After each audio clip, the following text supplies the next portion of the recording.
This is the original esport racing game. This is iRacing.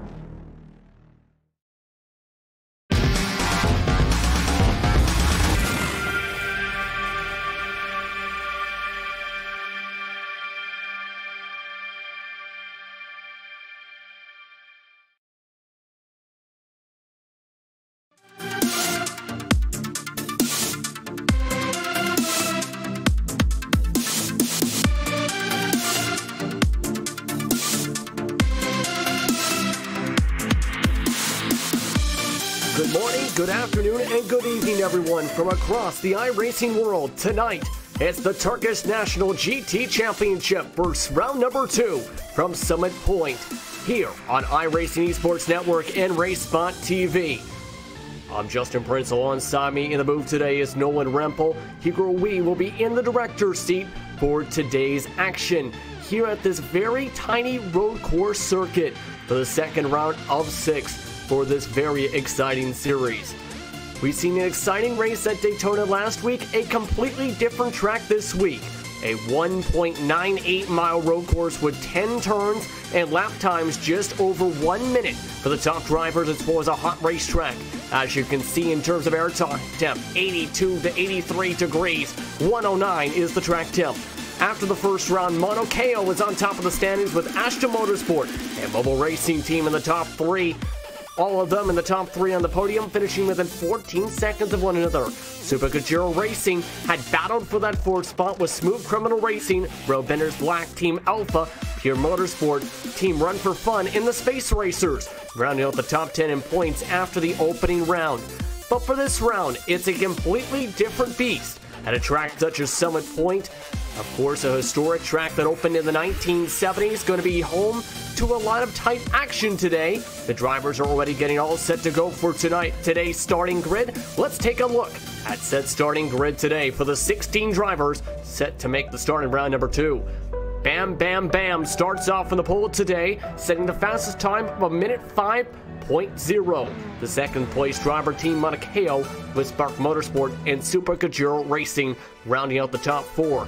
It's this blue screen of death starting in the top 5, hoping that does not happen to them in the said race, as they start alongside Track Warriors. Road Benders Black starts alongside the Mobile Racing Team in the midst of the pack, but Team Run for Fun and Ashton Motorsport round out the top 10. Road Benders Yellow along with Team Alpha start inside the dozen, but Race Condition and Surion Experience round out the top 14. The last 2 drivers on the grid, last time to record a top driver to record a set time, Pure Motorsport. Wow, Team Quicksilver rounds out the drivers ready to make the start today on this very tiny circuit. Everyone lines up behind the pace car, as let's bring in my broadcast partner for today, Nolan Rempel, for today's action here on the iRacing Esports Network. You want to see more iRacing action?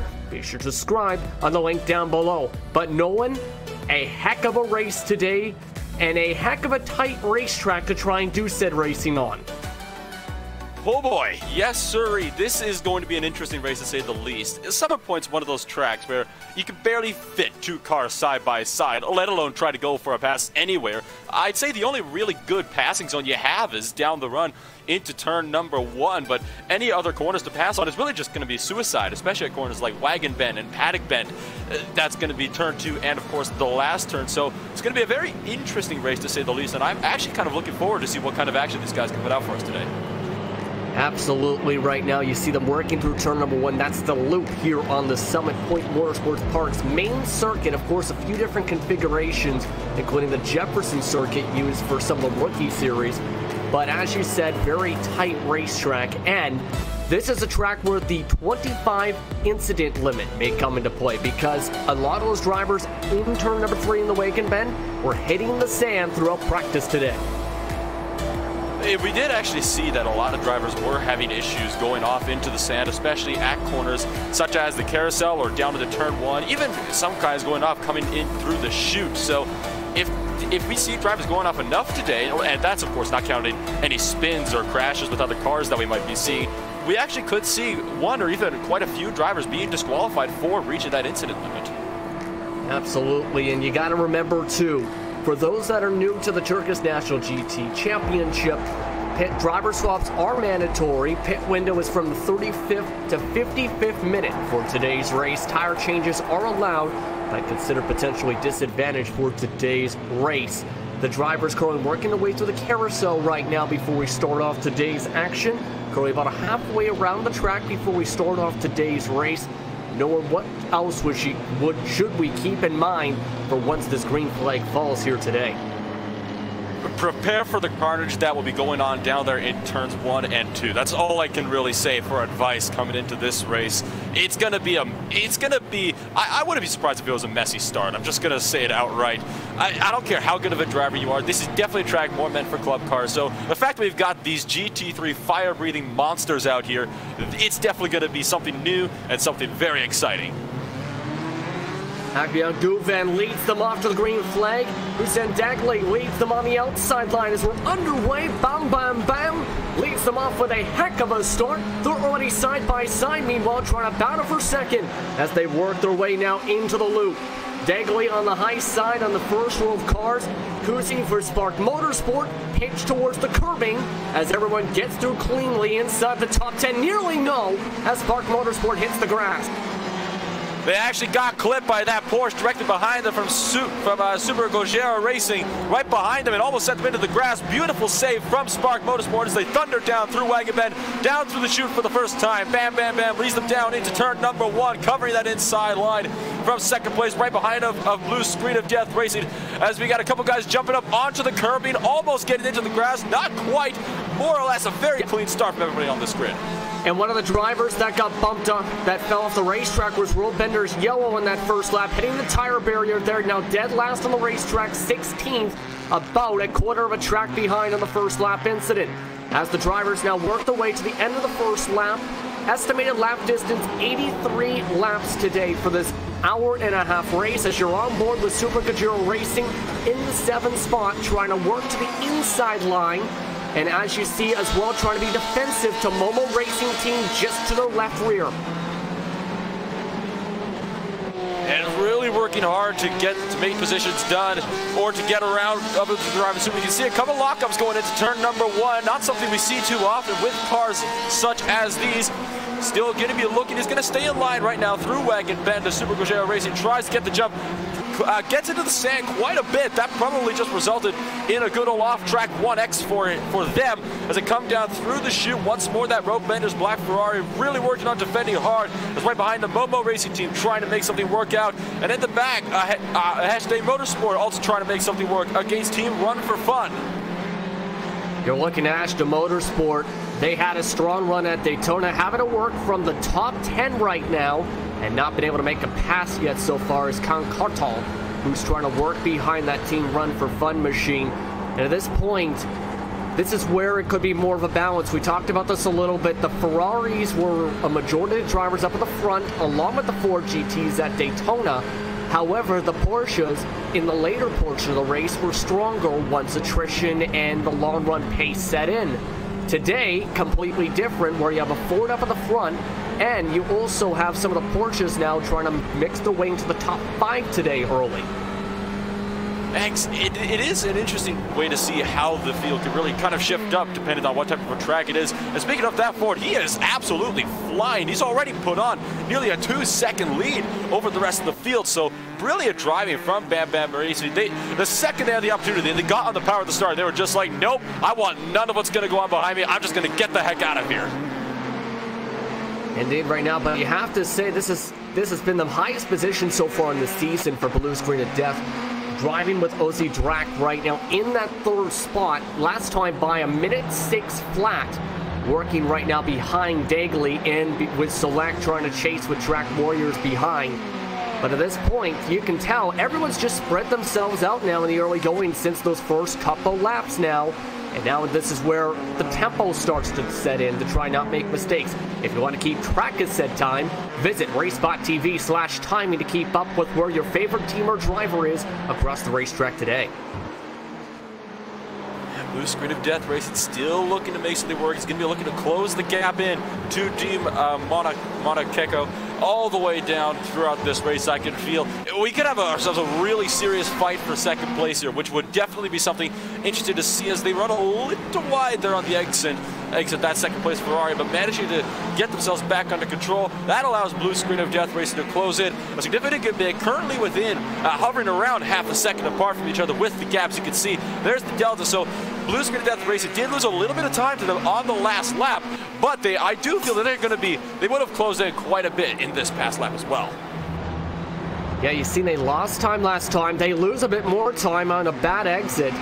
You see how tight that sand trap is on the exit of turn 10 for the paddock bend, and that in turn, as we wait for that said time, that bad exit results in at least a couple tenths lost alone on the said lap down towards the main passing zone of the racetrack. You see everyone essentially single file early on, but at this point, we talked a bit about the possibility of mistakes. How do you try and get yourself to keep yourself from making a mistake and allowing said drivers behind you from having an opportunity to make a move? You really need to have your focus up at all times when you want to keep from making mistakes at a track like this, because there really is no room for error. Just for the difficulty alone, it doesn't look like a very difficult track, but I will say it almost feels like a mini Nordschleife for club cars just because of the difficulty. It's super narrow. There's not a lot of runoff in some places. There's little room for error at a track like this, especially with cars that are as fast as these, because if you go off, it's not like you're driving in the Miata and you have a lot of time to recover. You go off in like one of these GT3 Ferraris or something, and boy, you're going to have a really bad time, and you're most likely going to be having a harsh visit with one of those tire walls.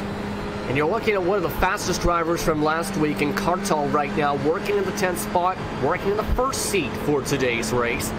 You see him in terms of pace, last time by, set a minute 6, trying to still find a way to the run for fun.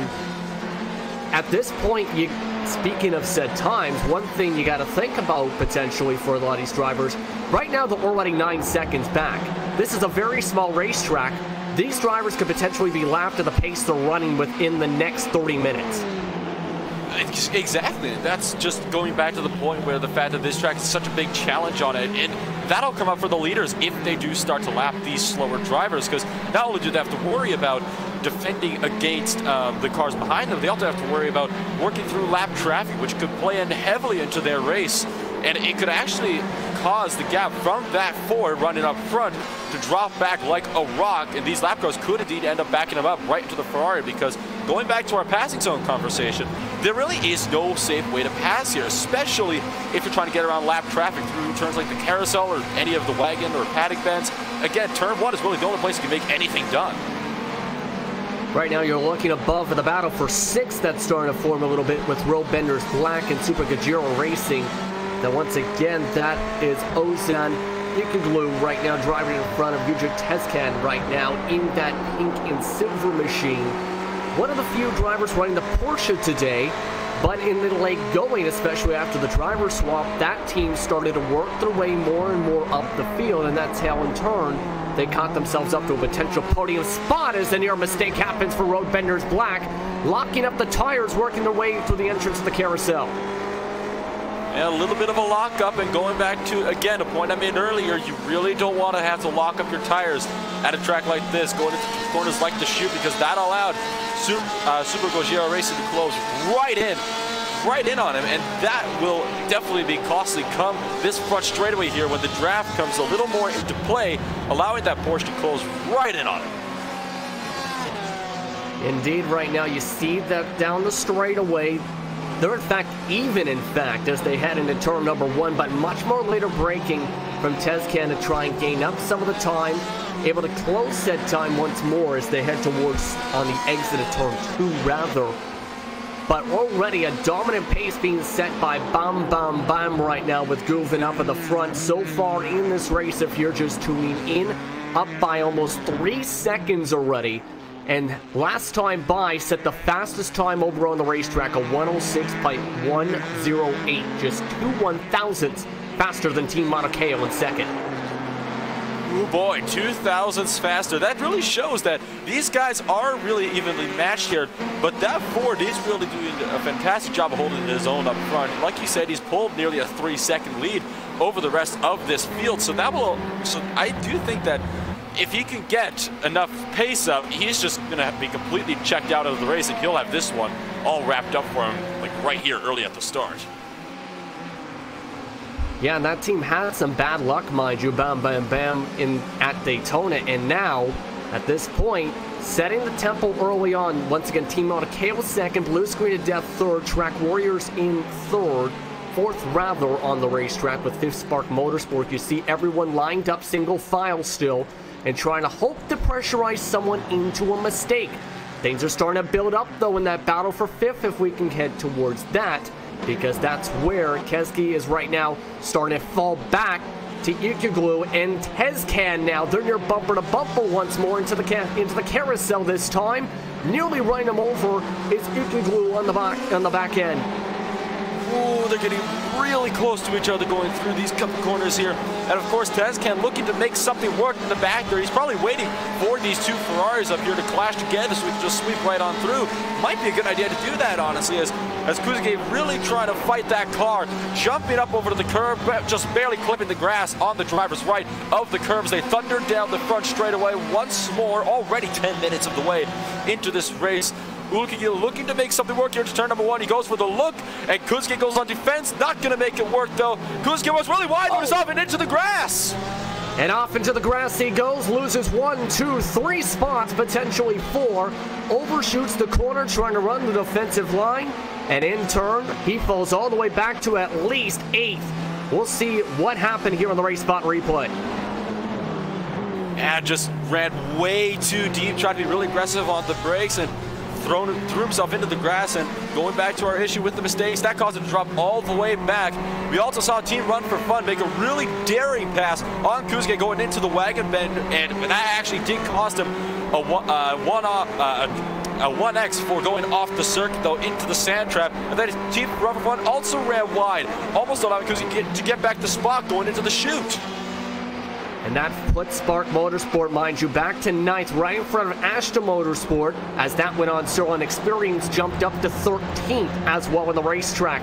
But you see, though, Spark Motorsport still has the set pace, it seems, with Kuzi right now behind that wheel.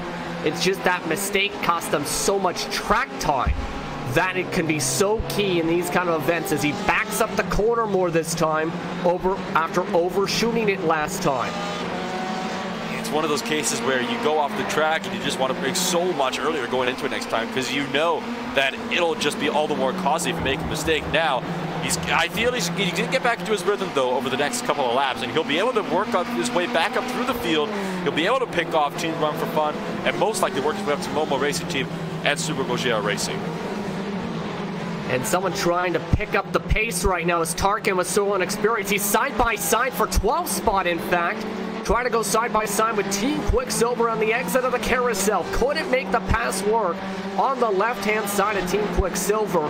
But this team did not run in the first round, had as one total point of the season so far with Atakan Tarkan, and now is starting to really pick up the pace with a 108.8 last time. That is 106 rather. That is, of course, 7/10 off the leaders. However, in terms of the range, that could potentially put him as high as 7 if it keeps up the pace. Going on the defense is Team Quicksilver, really deep on the brakes, goes Tarkin, and he's going to get turned by the Porsche directly behind him, and that sends him around, and cars scrambling everywhere trying to avoid him. Pure Motorsport making a really daring dodge into the grass on the left side, managing to just avoid him, and that will surely be a Sauron experience for Sauron Experience. And you see on the replay, coming in, ran right over the right rear by the Porsche, nearly hit by Pure Motorsports, Bekar Cabraca, pardon me. That was Team Alpha who made the contact, and now he falls to dead last. Let's look on board from Pure Motorsport on that miss. Oh my goodness. Yeah. That was a little close for comfort. I think so. That lost them some time, but hey, sometimes you have to choose, do you want to lose time or do you want to lose your car? That's a very fair point, and I feel like a majority of drivers on the service would take losing a little bit of time over losing the car. So they did lose a little bit of time on that, but they're going to be able to get back in things really, really quickly here. Team Alpha certainly not letting that incident slow him down, though, as he's already trying to close the gap in to Team Quicksilver, trying to make something work. It might take a lap or two, but I definitely feel like with the pace that Porsche is setting, he's going to be able to catch them. They both run into the sand. Because another option, we got another fight for position up front. Yes, indeed, because Blue Screen and Death Racing and Gillette lost the back end heading into the carousel, and that loses him in turn 1 spot to Solak. So let's take a look at that replay to see what just happened as he completely lost traction. Wow, really just stepped the back end there, like you said, and that did cause him to lose a position. Going back to, you really don't want to make a mistake. He's going to be able to get him back here. They're already going on defense with each other, a bit prematurely granted, but they are going to be able to get back into the fight for position here. It's going to be interesting to watch as things are definitely beginning to kick up here now that things are settling in. And now that Track Warriors has gotten on by, now it comes to a question. Say you have a faster car, feel you have a faster car, or once you get by them, what do you do with that set clean space? Because you know how much time they had lost to Team Autokeo? 3.4 seconds, 3.7 rather, last time by after the pass was done to second place. What do you do as a driver to try and laser focus yourself in to keep moving up and take advantage, such as Track Warriors has done to gain 3 spots, as you see on the left side of your screen today? I'd say don't think about the car behind you. Focus on the car in front of you. Almost like try to picture where it is on the track, and then think to yourself, I'm going to be there in such amount of time, and I need to make sure that that time is slowly closed until I'm right on the back bumper, and I need to make a dive into the next corner to get around him. The biggest gainer so far has been Team Quicksilver. The biggest loser so far, Rome Bender's yellow from that lap 1 incident. Currently scored 15th on the racetrack as you look at the action down the middle of the back, heading into the middle of turn number 1 with Super Gajero Racing still keeping up at the back of the road. Bender's black, slowly catching now up to Blue Screen and Death Racing. So at this point, as you see these two trying to sort each other out, what are you seeing in terms of fall off? Are we starting to see some of those top drivers you think start to fall off the map essentially, or start to feel that tire wear? We're already 15 laps, mind you, into this race.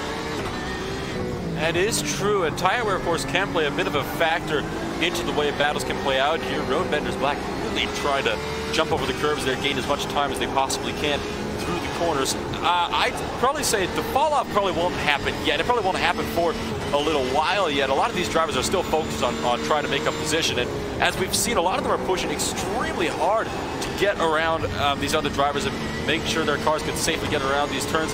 Again, it's such a difficult track, especially with these GT3 Ferraris, Porsches, and Fords. It is, in fact, quite interesting to see how things are going to shape up here, especially when tire wear and pit stop strategy will end up becoming a factor later on in the race. Once again, we're just about 17 minutes exact, in fact, into today's race so far. Pit window, mandatory pit window, I should rather say, starts at minute 35 minutes into the race to 55 minutes today. But you also have to have a mandatory driver swap. And as talked about, tire changes can be disadvantaged here. As you look at Super Gajero Racing nearly taking advantage of a locking up themselves, trying to avoid the left side of Road Bender's black stores. And that is another one of those incidents where that could have ended really badly, but Super Gajero Racing really hopped on the brakes quickly. A little bit of almost a neck code collision, I'd say, but I don't see any damage on either of them, so that's why I'm thinking that might have been a neck code collision. Road Bender's black really got out of there in a hurry. Good job on defense of Road Bender's black going in through the carousel to make sure that they closed the door as quickly as they possibly could on Super Gajero Racing, kind of forced them into the outside. Super Gajero Racing give it a little flash of the headlights there to that Ferrari, who runs a little wide on the exit of the corner. And ran a little wide, still able to hold on as Ikigu right now on that right side of the racetrack and trying to take that arc into the wagon bend once more, able to avoid the sand once more on the track. still early on in this race, as you can tell at this point. We've seen some of the early movers so far. We've seen the fast pace so far. And at this point, if you're some of these set drivers on the racetrack that are trying to say recover or say try and keep up pace and say 13th, what do you do at this point? Because 13th is already 25 seconds back of the race leader. That is almost a half track behind to a 3-car battle now. That is true. I feel like these guys, again, they're going to be more focused on each other instead of what the leaders are doing up at this point. You see Pure Motorsport, they're actually really all taking fairly different lines going through the little S's there. So that is rather interesting to see, and it kind of shows the difference in the driving styles, none of them being as aggressive as the leaders from hopping over the curb for that final paddock bend. When the leaders come around, though, that'll throw a big wrench into the works for a lot of these drivers, though, that are trying to fight for position further down the field, because it'll just create a big struggle for them to try to both they not only have to let the leaders through, but they're also going to have to try to worry about still fighting for position. And how do you let the leaders through without losing 5 seconds worth of time? Sometimes it can be at a track like this. Exactly right now. You've seen Centurk gaining a lot of time, in fact, on both Karaka and Yaunitz that time. Cirque and Yaunitz for Road Benders Yellow once more. Bakir Kavaka with Pure Motorsport. But it is right now. It's also trying to keep the cars clean. Remember, Team Alpha hit that back end of one of those drivers we've seen before in Serial Experience with that left front.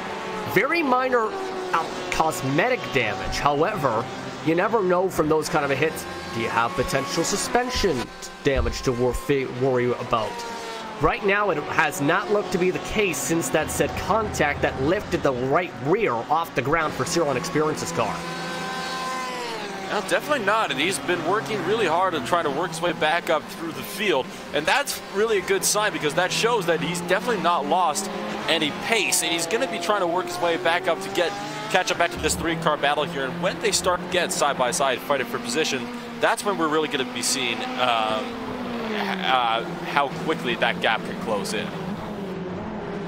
I think so for sure. Let's go back up to the battle now for 10th spot, where Kartal has been wanting to get by for 9th spot for essentially the whole race so far. Still now with Spark Motorsport, who has now fallen off last time.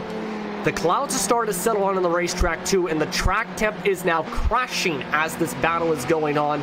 So that's going to be an extra wrinkle. We started off at 109 degrees for Fahrenheit for a track temperature. It's dropped down to 101. The track temp can really play a heavy factor into how battles like this can play out, because when the track gets cooler, the track also gets faster at the same time, meaning we could see some lap times starting to drop here as well. And that could mean that guys that are faster on a colder track could actually really start to pull through here, and it could be play it heavily as to how strategies for the race could pan out. The sun trying to peek out and back to heat up the track again, but it's gonna have to wait a little while.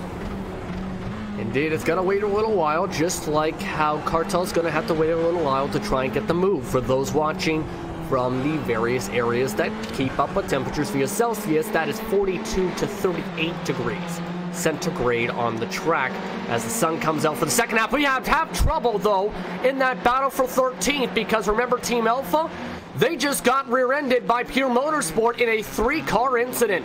Road Benders Yellow moved up to 14th, but trouble in the battle for 13th. Oh dear, yeah, just locked up the brakes going into the chute, and you actually saw Road Benders Yellow actually almost followed them directly into the sand trap. They also had a bit of a lockup, in a bit of a panic, trying to avoid the incident. We saw Team Alpha really putting the power slide down through the carousel directly after this, so possible damage, if not very minor, to that suspension, or maybe it was just overheated tires. It's looking like that second might be the case, but a little bit too close, a little bit too aggressive, and that has put Team Alpha out of contention for the time being for 13th place. And it looked like just that had a bobble, really, that really slowed them on up with the back tires.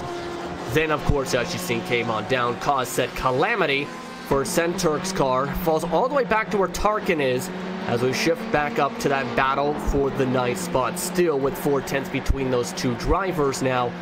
So drivers are starting to get to where they want to make a move in this kind of a race, especially 25 minutes in. Some drivers are still looking for their first pass right now. Do you see that aggression level to start picking up, especially with the pit window, mandatory pit window, opening up in just under 12 minutes? Well, the pit window will definitely play a factor into the aggression. We might see a couple of drivers even going for undercuts, as we see Kartal trying to make a move on the inside of turn 1. Doesn't quite manage to make it stick, though. Kuze on defense now for the wagon bend. And Kartal trying to go around the outside, then going for an over-under. Neither of them managed to work. Gets right back in line. Will we see a move here coming into the chute? Nope, they're going to stay single file down through the chute, and most likely we're going to see through the carousel. A little bit of a locker from Kuze, though, on the exit. And as these drivers are starting to squabble, guess who's starting to gain time because it said squabble? Matched their time last time. If we look back to the back bumper, you'll see where Sam Ugalan is for race condition. A team we haven't mentioned since the start of the grid now, in the 11th spot, right behind the Ashton Motorsport green car you see right there. Right on your screen right there, starting to pick up said pace, because it seems in part there might be a slight hold up here with Kuze trying to hold him up. Kartal having to work here, both of them potentially too. Might be trying to save potential fuel you have to factor in as Kartal gets pushed up the racetrack, still can't get the move. That's one of the tricky things about having to try to go around the outside of corners like this. There really is no way to get it done. You have to get on the inside, which is why we've been seeing these dive bombs that have actually resulted in spins earlier on in the past 25 minutes of this race, because it's just so difficult to try to go around the outside anywhere at this track. You really need to know how to work that outside line if you're going to have any hope of getting it done. And unfortunately for Kartal, there really just is no way to be able to get it done here at this track at all. It's almost impossible. Yeah, exactly, and it seems like every time he's getting that run in the carousel, that's where a lot of drivers have been nearly touching each other with the back bumpers. Let me ask you this. We see this more at Daytona, of course.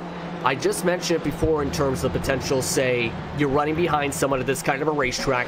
Do you elect to just save fuel and run behind them rather than try and push your tires and try and go for a pass for, say, or go all out instead? I honestly think that's probably the reason why we haven't seen more drivers making positions at all, is because they're trying to conserve the fuel for now, because they do have to make that pit stop, so they want to try to make the fuel last as long as they can, and most likely when they come down for the pit stop, they're going to top up the tank to either about as much as they can or just enough to get to the end of the race, and then they're going to be pushing all out to the end, which means you could see a lot more of these little incidents popping up, especially in the later portions of this race. Trying to make a look on the inside of the chute goes Kartal, still not able to make it work. And every time he tries to go and make the look in the chute, it just gets more and more game timed for race condition on behind. And now all of a sudden, Zafar Dujiglu for Team Run for Fun has really been falling on backwards to them in the past couple laps. He had been as much as 20 car lengths, about 5-10 circuits around the racetrack about 10 minutes ago. Now, all of a sudden, down the front stretch, separated once more by just 10 car lengths, but nearly being caught every time they get to the carousel.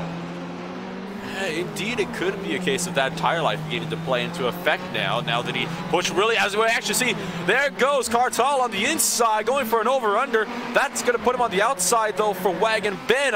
He's going to, well, most likely have to back out of it here. There's no way he can make it work. No, he's going for it side-by-side through Wagon Ben, but has to get back in line. Got back in line, but nearly got dicey there. It's now a 3-car scrap for the battle for P number 9.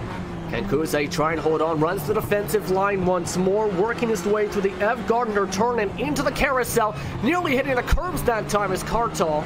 And all of them, it looks like Kartal saying, enough's enough, I want to get on by and start gaining track position, especially with where he's out in the championship after the second place run. Race condition might be in the similar situation pretty soon, as he's within 4 car lengths heading out onto the front stretch. Bit of a dicey moment through Wagon Bend. Kartal being wise and backing out of that deal. That was not... if they kept going side by side through the entire corner, it was going to end poorly for one, if not both of them. Down through turn 1, Kuze definitely hard on defense now. as we see a lockup from race condition directly behind them, but that's going to allow them to close right into the 3 of these cars. Like you said, it's a 3-car scrap now for that 9th position, and this is where things are going to start picking up here. We're close to the pit window now. It's going to be opening up here in about 5 or 6 minutes here, so this is where things could definitely get dicey. Coming down through the chute once more, looking, has to stay back in line. Nearly running the back over once again is Kartal. And race conditions there, Kartal keeps on trying to poke his way to the bottom side. Eventually, though, you have to think the way he's trying to poke under Kartal is on Kuzi, as you see Ugoen watching in the prime spot to jump on whenever mistake happens here. That said mistake can happen if you come down on said poker and cause an incident. Yeah, this is getting to be one of those incidents where it's just beginning to get more and more strained through every time around this track as it goes on. Sooner or later, something's got to give, and I am fearing the worst at this point as they come back down through turn number 1. Kartal, we've actually seen really closes in a lot down through the chute, so I feel like if he doesn't try to make a pass for about a lap here or two, just closes right to the back of him, he could actually make a dive bomb move coming into the chute, and that actually could put him in a perfect position to get around for that spot. I agree with you for sure right now. The thing is, he hasn't been in that perfect spot quite yet. Tries to again use the low line, trying to again use that very aggressive line and late brake, and again nearly hits the back bumper once more at this point. As this continues to dice itself along, mind you, things are starting to tighten up for some air battles. Momo Racing Team catching up with Road Benders Black just in front of them for the 6th spot. It's separating a little bit in the past couple of moments.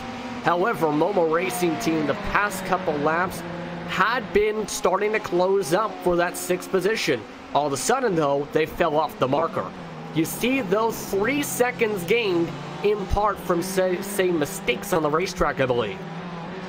Yeah, I wouldn't be surprised because I checked in a couple laps ago as well, and I thought I saw Road Benders Black actually fighting it out with Super Gojira Racing in the Porsche, so maybe there was some contact and a spin somewhere that we missed. That's the only explanation I could think of and why it has allowed Momo Racing to close in so much over the past few laps. Yeah, right now, you see how right now in that 6th spot, yes indeed, it was on lap 25, I believe it was, going through the Wagon Bend. If we can go back to that, yes indeed, we're going to go to the start of said lap, because this is what happened for those that are just tuning into Road Benders Black. We've talked about the mistakes we've seen in practice, all practice lawn in the Wagon Bend. This exact situation happened, though, to Road Benders Black to lose them that set time. Oh, looks like they clipped the grass on the right side of the car going into the corner. Probably the last thing you want to do for something like this. Yeah, that is what happened. Just clipped the grass, and that sent them into a big slide through the sand trap. Once again, though, beautiful car control, managing to get that under control, because that could have ended really, really badly. Slow motion now. There you go. There's the right sides on the grass. It was only for a second, but I know from experience at this track, that is all that it takes to send that car into a frenzy. And it took a lot of talent, potentially, too, to make sure he didn't touch the wall, of course. Of course, lost a lot of time. So the Road Benders cars not having the best of days so far, to say the least. Road Benders Black now falling back to 6th. Road Benders Yellow is still dead last on the racetrack behind Team Alpha, mind you. As right now, the pit window just a couple minutes away from opening up here on the iRacing Esports Network for the 2nd round of the Turkish National GT Championship here from Summit Point. We go back to that said battle for the 9th spot, as once again they work their way into the paddock bend.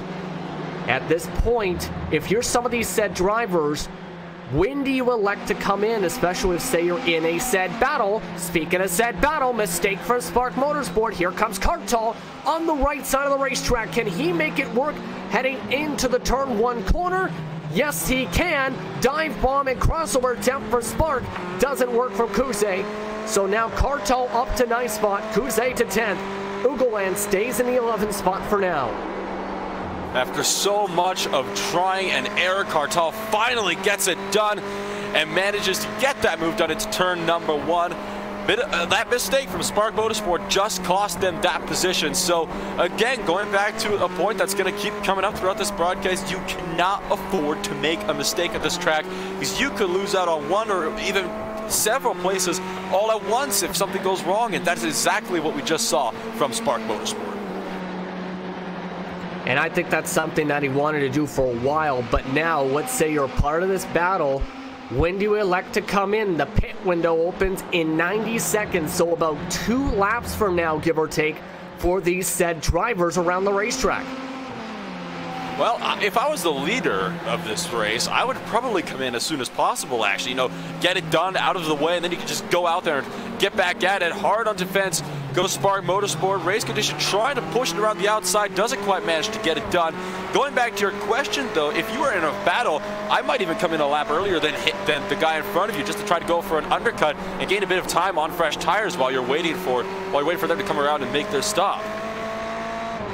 I kind of agree with you at this kind of point, hence why I was asking said question about that situation, because under a minute until the required pit window opens with said driver swap here on the racetrack here at Summit Point. Leader currently up by 8.5 seconds, and bam, bam, bam, with Igran Guven currently controlling said pace. Team Mauna Kea currently sits second, with Track Warriors in third. And as you look at said battle, right now on the racetrack, as they work their way to the final corner, and some of them touch the sand, in fact, it's going to be another mistake. Kuze makes another mistake once more, coming on the paddock bend, opens up the right side for Iguan. Can he make the pass work this time? Side by side, heading into the loop. Gets the position done, gets the pass on done. The crossover can't work quite yet for Kuze as he falls back to 11th. Trying to make a crossover move, especially on the exit of turn 1, is actually much more difficult than it would seem, because you have to get on the gas so late as Kuze, in an attempt to gain time, runs off and into the sand. That's no doubt earned him another off-track 1X. So the incident points for a lot of these drivers, especially with Wagon Bend, they are going to begin to rack up as the race goes along. We've already seen most likely quite a few of them to be dished out to several different drivers throughout the course of the past 35 minutes. And as the pit windows opened up, we've already had one driver duck in. Team Alpha, coming in from dead last, is off and away and made their drivers require driver swap. Efkan Bilkal back into the car for the second round of the season. Already a lap down on the racetrack, so the pit window's open here. Once again, he was dead last, and the leader was about 10 seconds back when he ducked into the pits. Well, you know what that means? If he's in last, that means that Roadbenders Yellow has finally managed to work their way back up from last place, and they're now going to be picking up spots ever so slowly as time goes on. Spark Motorsport down on the lane now. They're going to go for their driver change and for their own mandatory pit stop, getting tires as well, it would seem. And that's interesting to take the tires here, it seems, as that is Taha Kuakat behind the wheel for that number 34 for Spark Motorsport. We talked a lot in the broadcast with Daytona for round number 1 about a disadvantage of taking tires because, you know, there's not a lot of time to put on said tires on the racetrack. This time, he takes tires. This time, the pit stop. The difference between him and what we just seen from Team Alpha in terms of pit stop, 13 seconds in the stall alone. Yeah, putting on tires can be extremely costly, especially at a track that is so small, like Summit Point, and like we've been talking about. It only takes about just over a minute to get around this track. So when you have a 30-second pit stop like that, you're losing half a lap to all the car in front of you, and you're dropping back so many positions. Bam, bam, bam, staying out just a little longer. Will Team Monaco try to go in right behind them as Bam Bam actually goes off in that final corner just slightly.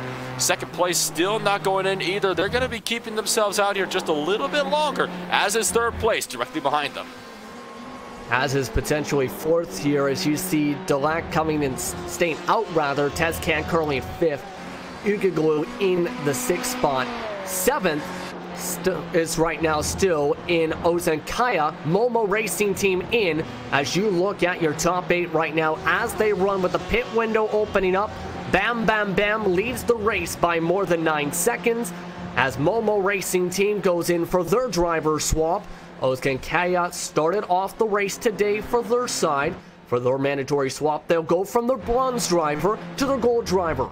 It's Sebastian Altal to drive that machine. Yeah, Sebastian Altar, we saw him really strong at Daytona. This could mean he could be a game changer for that team at some point here. This could be interesting to see how these driver changes will swap as well, because again, you have a lot of different driving styles that are going to be out on the track, and they're going to be very different from each other, so we could even see a lot of extra position swapping going on just because some drivers are just faster than others, it would seem, in different cars.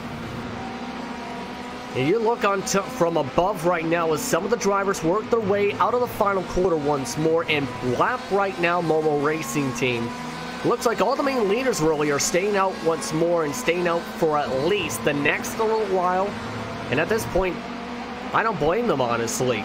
A lot of them are running in open space now and are starting to really hit that set pace, as right now, why risk going into traffic, potentially coming out of the pit stop as some drivers have? That is true. Like drivers like Bam Bam Bam, the driver for the Bam Bam Bam Racing Team, they're nearly 10 seconds up on the field. They are completely comfortable where they are. They have had no mistakes throughout the course of this race. They've had a phenomenal start. Why on earth would they want to come in? Because they just want to keep doing what they're doing. It's really been working for them. I feel like they actually might come in when they start to hit the lap traffic, try to put a bit more distance between themselves and the lap traffic, try to hold that off for just a little bit longer so they could focus on keeping their lead, well, not having to worry about passing slower cars. Right now, the pit lane is completely empty, as you see, for right now. No, but one team that's making recoveries while the said pit windows opened up has been Tarkan with Suryan experience right now from their collision. We've seen both before. They're up to P number 10 on the racetrack and have already passed by Pure Motorsport and Team Quicksilver, who still have yet to pit both of those teams. That is true. Suryan experience definitely really worked through that pit window. They've been definitely working to improve their track position, working their way 4 spots up from where they started, which is of course exactly what that team is wanting to see, because now they're running inside the top 10. The reason I bring them up, remember they had that collision before in the loop that sent them into basically a 180 in the middle of the corner. As we now look back to 4th, because guess what? That blue screen of death racing machine in Delac has fallen all the way back to Tezcan, who is just half a second, just under a second back as they work their way into turn 10. The gaps are beginning to close. We could see another battle for 4th place beginning to open up here in a short little while here, especially if Durac ends up making a mistake. So fingers crossed, hoping he doesn't, but at this point it's almost inevitable that Tezcan in their Porsche, they're going to catch him in no time. Now the main question, do you think this will cross over to the next battle? Because both of these drivers are their teams as gold team drivers. Tezcan, of course, as mentioned, along with their gold drivers. For Super Gajero, they have Ergol Pazbaski waiting on the sidelines, along with Enrique Ezen waiting for blue screen of death. When the team switch their bronze drivers, do you think that this battle can keep on up with different drivers and different set driving styles? Why or why not? I definitely say that it, in fact, can, because these are, again, both their gold drivers, meaning they're going to be fairly evenly matched against each other.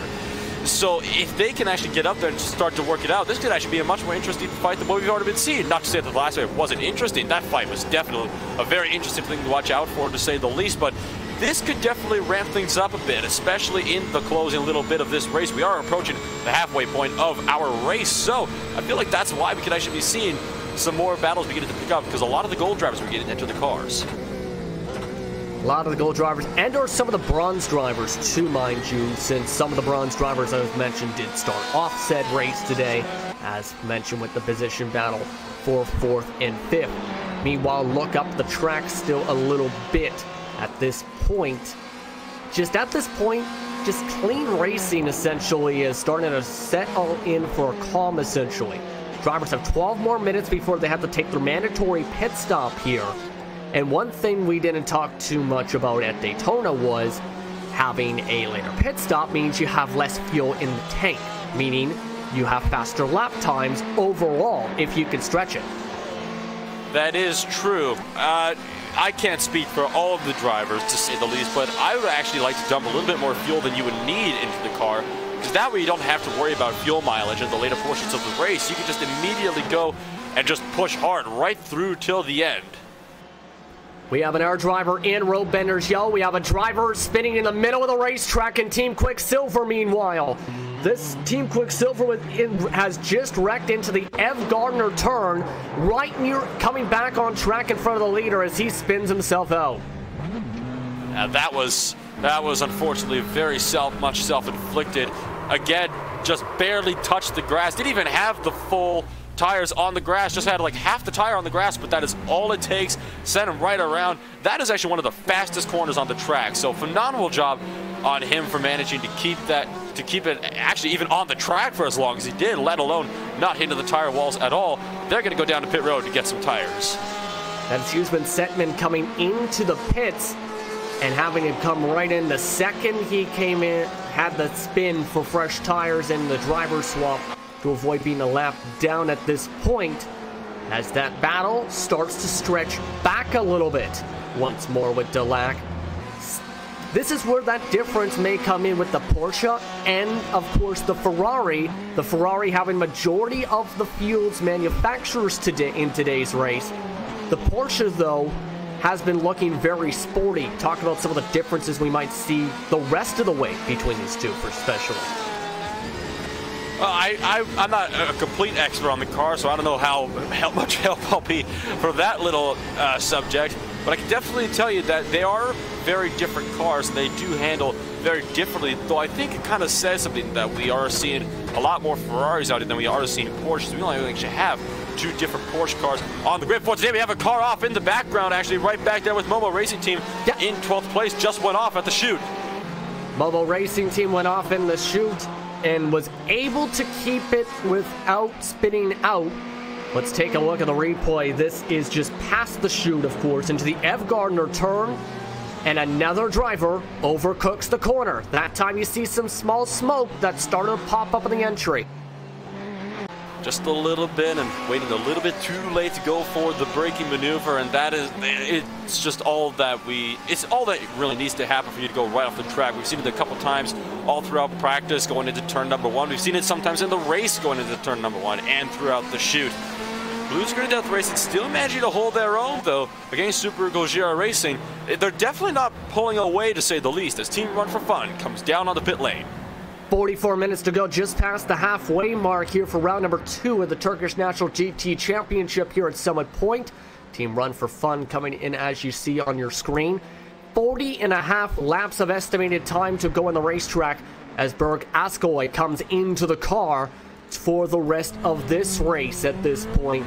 Still right now, 10 drivers have not come into pit so far in this race, and no one else has made that said move. Once again, they have 8 more minutes and estimate about 6 or 7 laps to get the job done as he's off and away. Coming right in front of that battle, going to be just to the right side of that set battle now for 4th.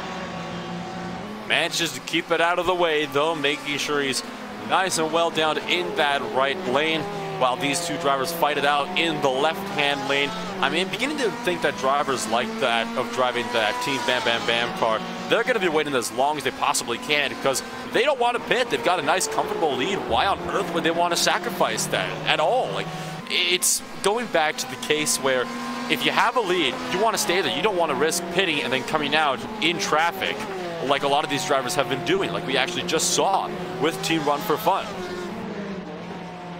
I agree for sure at this point right now.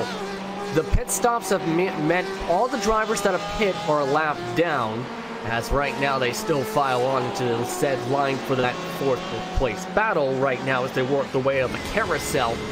Will anyone duck down this time? Someone does. It is Tezcan this time coming down for his mandatory pit stop. That is going to be very interesting. That could shake up our battle for 4th quite a bit, as Durak is going to pull away with that 4th place lead as Tezcan comes down onto pit lane, bringing it to a stop. and that will allow Pazar Basay coming into that car for Super Gojira Racing. Pazar Basay into the car once again, the bronze driver for this team, as he'll try and have the strong run that was seen by his gold counterpart so far here today, as you see them sit inside that said stall at this point, meaning 9 drivers are remaining that have to duck down into the pits. And right now some of the teams just continue to just cycle on around and take advantage of some of the clean air with these guys ducking down. This time his pit stop a little longer as you see him come off the jacks, taking tires. 38-second pit stop, 50 seconds in the lane. 50 seconds. That is, of course, nearly an entire lap that he was down on pit lane in comparison to the leader. So, again, it could be costly to wait for so long, as we're going to be seeing. The leaders are definitely going to have to come down sooner or later. They cannot just stay out there forever. And that pit window, every second that ticks by, it is ever closer to closing, as that is going to allow Super Gojira Racing to go for a spin, exiting the wagon bend. Well, those new fresh tires help that much, as he loses control. Once again, Pedro Baggi comes back onto the racetrack. Let's take a look at RaceSpot TV replay, as he had to wheel that thing from trying to keep it going more than 180. He really had to wheel it hard, but he managed to actually make it so he did stay out of the barriers and didn't get more than a couple of scratched tires. He actually goes for another little wiggle throughout the carousel, so those fresh tires that are now going to be quite angry with him through from that little spin there, they're definitely not helping him so much. He was really weaving it through the S's. Hopefully doesn't spin out again through the paddock bend, but those tires, they're certainly expressing their emotions to him right now. Absolutely, especially when you have those tires coming right off the car. I mean, onto the car rather. You have to think those are cold tires, mind you, coming out of the pits. There is the potential that they are going to be very difficult to handle when they're cold, like they were when he came out with the fresh tires. Oh, absolutely. They're cold tires. They're not just fresh tires, but they're also cold tires. It takes a lap or two to get them up to temperature here, and he just tried to push it a little too hard through the wagon bend on those cold tires, and that's what sent him around for the spin. And he almost did the exact same thing through the carousel. Managed to correct that, though. Not much of a slide. A little bit of a lockup, though, into through the chute. And he runs a little wide on exit, back through the carousel now, leaving a little bit of rubber behind again. So really struggling so far early on in the stint, but as those tires heat up and get up to an optimal working temperature, he's going to be able to find the pace and be able to put it down. Indeed, for sure, right now at this point, as you see him still on his own, just in front of the driver he was battling with once again in Gerlach, who still has to come in. Right now, 9 drivers still have to come down for the mandatory pit stop, and we're under 4 minutes in said range. 1 driver is in range to be lapped right now, and Bakar Kabaka before he even comes down, because Guven with Bam Bam Bam is closing right on in. He's coming out of the carousel. Kabaka's coming his way right into the paddock bend right now. Let's see if he decides to come in. Lots of drivers have come on in when they've nearly been lapped. He doesn't come in this time. He's trying to stretch it as long as he can, but the leader's still on his heels. He's going to be trying to stretch it as long as he can here, and of course Team Bam Bam Bam trying to stretch it as well, looking up to a battle for 11th place. This has been shaping up over the past couple laps. See him run for fun, struggling against Momo Racing Team, who was trying so hard to get through, really all over the back end of that car. And that's in part because he lost so much time just a lap ago coming out of the wagon bend. That allowed at least a half a second rather, for Altal to catch up. And now that in turn is allowing Altal to try and take advantage of another mistake. Again, a rough corner exit coming out of the paddock bend this time. They'll be side by side. This is 4th position for currently P11 on the racetrack. Currently going to be nuts net one of these drivers into the top 5. Altal gets net P5 technically on the racetrack. We'll see how it cycles out. Meanwhile, you have Spark Motorsport on those fresh tires, mind you. One of the earliest drivers to come in, currently sitting behind them, while OD Racing, the Blue Screen of Death Racing Squad, brings in Essen into the car as they sit in the pits. Still waiting. They're going to be out any time, though. There they go, out of the lane. That's a 31.4 second for the pit stop. That's going to be 52.1 seconds on the lane in total. So again, these pit stops are really long, and it actually takes just about a lap to get them done in comparison to the leaders. Aston Motorsports still in the stall right now. Coming in is Dagley, who's had a quiet day, along with Salak. So both of them will come out of their cars, bring in their next set of drivers. Once again, Korgalu sitting in the car now for his team.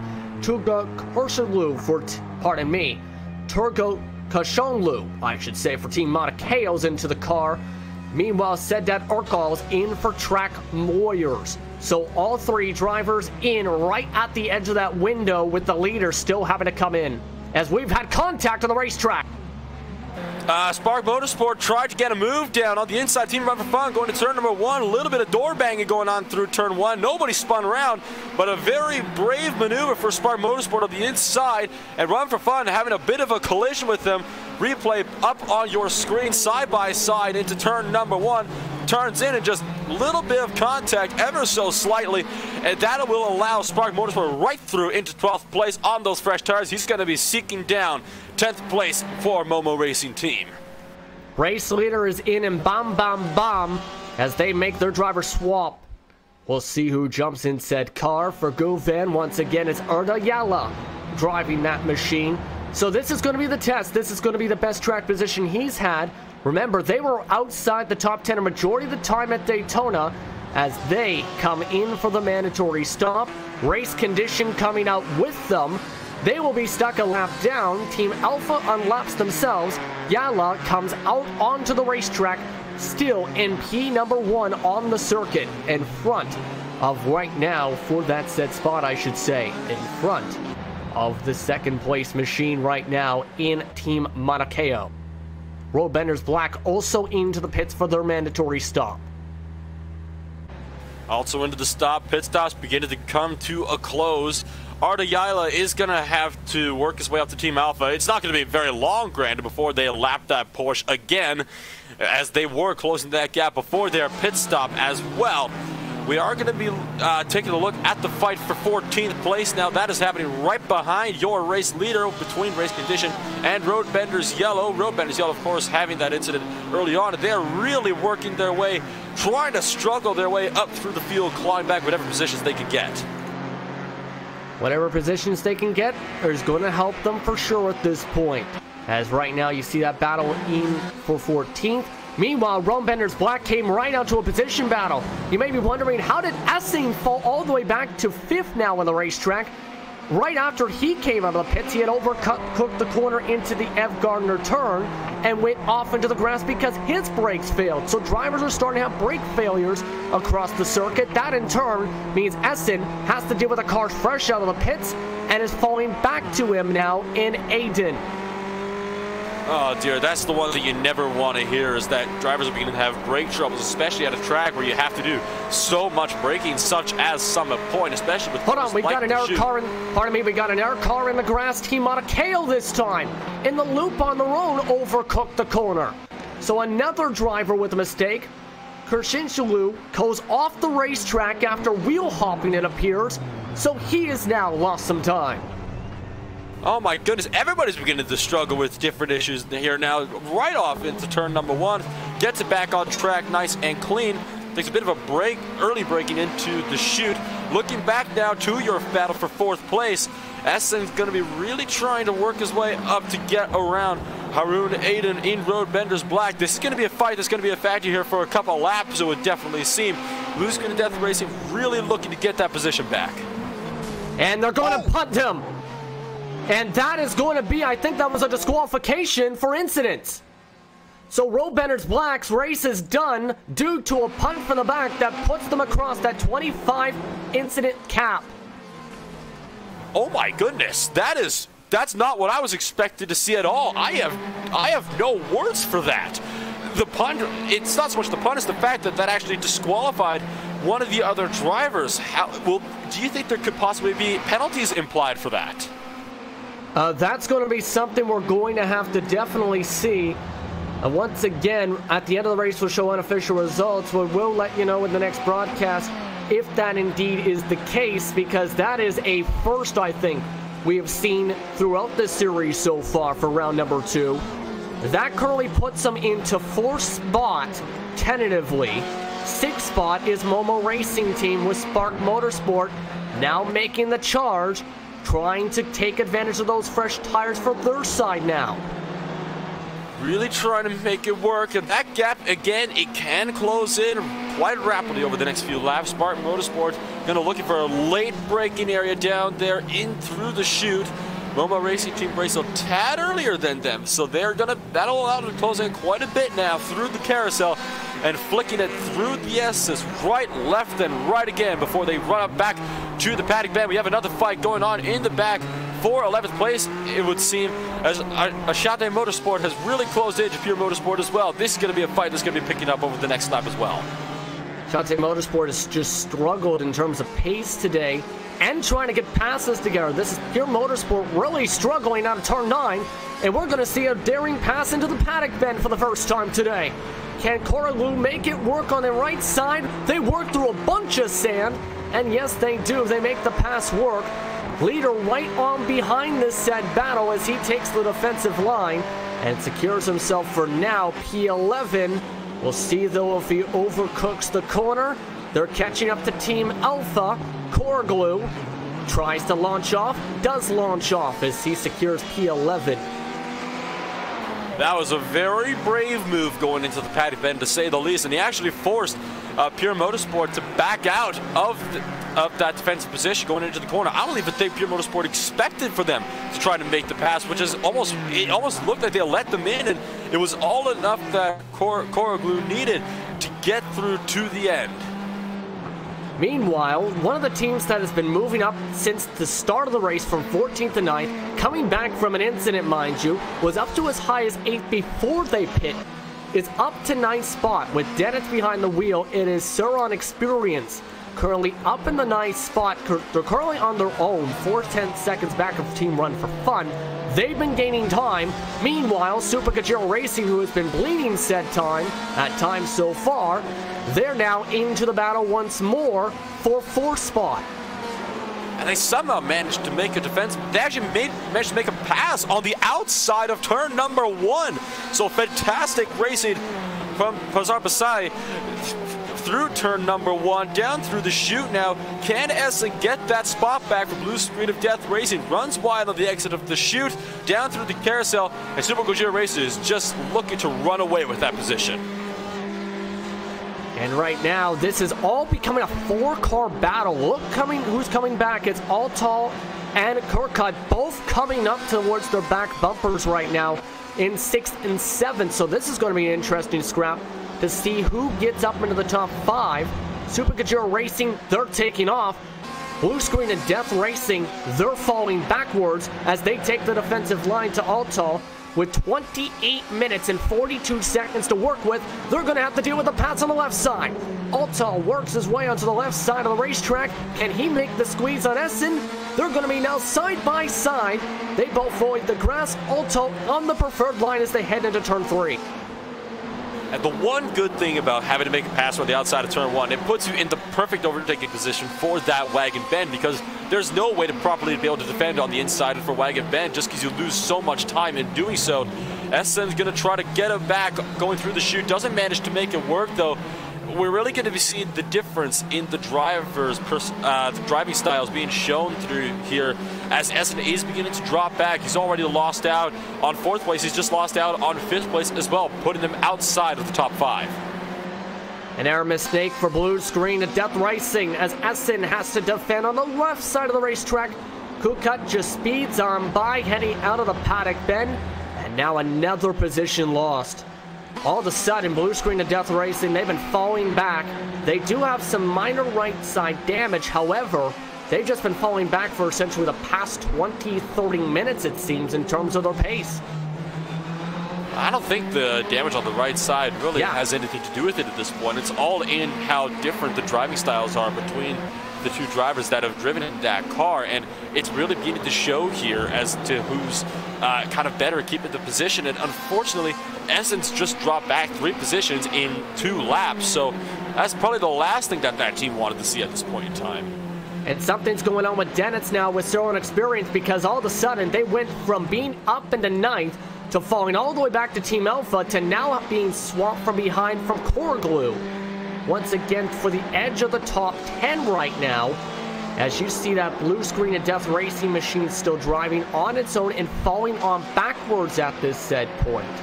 But at this point, when it comes to Dennis on the racetrack, if we can go towards him in the 10th spot, all of a sudden that car is just falling off the map, either in terms of mistakes or the set tires are starting to light themselves up. 0.2 of a second difference between the spot as he takes the early break. I think it's just a case of the tires being able to light themselves up, because I did look back the past couple laps. No mistakes that I could see. He's just been off the pace in comparison to the drivers around him. So I think it's just a case of the tires beginning to bring themselves back into play here. The track's actually decreasing temperature again down to 99 degrees. Little bit of a wiggle from both of the Ferraris through the exit of turn number 1. This is the battle for that first position in the top 10, of course. So this is going to be interesting to see who will be able to make the top 10 and who will not be able to. So Unexperienced is going to go on his right side here, coming down through the chute. That's a very risky maneuver to do. Dennis backs out of it with a really early break, and he is just lost out, but Core Glue walks up going through the chute as well. And Core Glue doesn't lose time for the lockup, but is able to make the pass work. So Core Glue now up into the top 10 after basically struggling for track position all day long today for his machine at this point. While everyone else still continues to stay lined up. Battle for 12th still heats up behind them, with Pure Motorsport defending right now, going off into the sand, throwing that out the window as Goofin drives to the right side. Rousseau Goufan for Roadbenders Yellow up another spot to 12th. Race Condition wants to try and take advantage, and once more as they can't make the pass work. Not quite, but they were definitely really close to each other going through turn number 1. We actually saw Race Condition poke their nose in there just a little bit, but then they decided to kind of ease out of it. It most likely would have resulted in an incident. We're going to look back up to P number 4 now with Super Gojira Racing, who has actually lost out on a position to Momo Racing Team.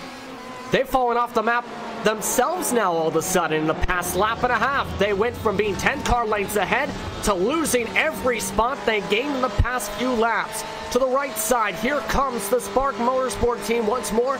Kukat, can he dive it on inside? They head themselves into the loop. Outbreaking this time is Bazarbazi. Tries to run the outside curbs, can't make the outside line work. The fresh tires of Kukat go right on by, so he moves up into the top 5. So all of a sudden, Bazarbazi, who was ahead by 10 car lengths, is now 10 car lengths back of the driver he was pulling away from just 3 laps ago around the circuit.